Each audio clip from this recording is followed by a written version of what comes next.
तुम्ही पाहत आहात MCN न्यूज मराठी।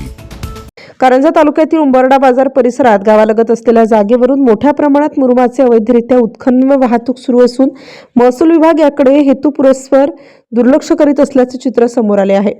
व जेसीबीच्या मदतीने रात्रीच्या सुमारास मुरुम लंपास करून त्याची अवैध विक्री केली जात असल्याने महसूल प्रशासनाच्या कार्यक्षमतेवर प्रश्नचिन्ह निर्माण झाले आहे।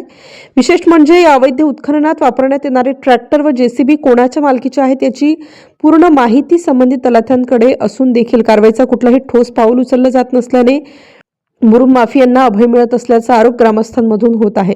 सर्रासपणे आणि निर्भीडपणे जेसीबीच्या सहाय्याने मुरुम काढण्याचा प्रकार दिवसेंदिवस वाढत असून संपूर्ण कारभार इतका सराईतपणे सुरू आहे की कोणालाच कायद्याची भीती उरलेली नसल्याचे दृश्य दिसत आहे। कमी ब्रासची रॉयल्टी काढून प्रत्यक्षात त्यापेक्षा जास्त प्रमाणात मुरुम काढण्यामुळे शासनाला लाखो रुपयांचा महसूल शासनाचा बुडत आहे।